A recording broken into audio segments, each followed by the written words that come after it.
পুরোদমে টি-20 বিশ্বকাপ শুরু হয়ে গেলেও এখনো মাঠে নামা হয়নি নিউজিল্যান্ডের। নিজেদের প্রথম ম্যাচ আগামী শনিবারে আফগানিস্তানের মুখোমুখি হবে কেন উইলিয়ামসের দল। বিশ্বকাপ যাত্রা শুরুর আগে তারা মাঠের বাইরের বিষয় নিয়ে বেশ চিন্তিত। কিউই ক্রিকেটারদের নাকি নিদ্রাহীন রাত কাটাতে হচ্ছে। এছাড়া বিরূপ আবহাওয়া নিয়েও তাদের ভাবনার অন্ত নেই। তবে দ্রুত এইসবের সঙ্গে মানিয়ে নেওয়ার আশা নিউজিল্যান্ডের প্রধান কোচ গ্যারি স্টিডের। মূলত নিউজিল্যান্ডের সঙ্গে ওয়েস্ট ইন্ডিজের প্রথম ম্যাচের ভেন্যু গায়নার সময়ের ব্যাপক পার্থক্য থাকায় বিভ্রান্তে আছে দলটির ক্রিকেটাররা। যা নিয়ে কিউই কোচ বলেন, যেখানে বিশ্বের বিভিন্ন প্রান্ত থেকে মানুষ আসবে সেখানে আপনি সবসময় আদর্শ পরিস্থিতি পাবেন না। আরেকটা বিষয় হলো, এখানে নিদ্রাহীনতা খুব বাজেভাবে আমাদের আক্রান্ত করছে।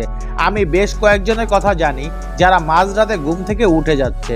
প্রস্তুতির জন্য এটি ভালো কিছু নয়। তবে এখনো নিজেদের হাতে 2 দিন সময় থাকে, গুছিয়ে ওঠার ভালো সুযোগ আছে বলে মনে করেন গ্যারি স্টিড। ভালো ব্যাপার হলো প্রথম ম্যাচটার আগে আমাদের হাতে সময় আছে। যেহেতু আমরা 14তম ম্যাচে প্রথম মাঠে নামবো, এর মধ্যে ছেলেরা গুছিয়ে উঠবে আশা করি। এদিকে আইপিএল এর কারণে বিশ্বকাপ স্কোয়াডে থাকা ক্রিকেটারদের একসঙ্গে পাননি কিউই কোচ, যার কারণে আনুষ্ঠানিক কোনো প্রস্তুতি ম্যাচও খেলা হয়নি কেন উইলিয়ামসদের।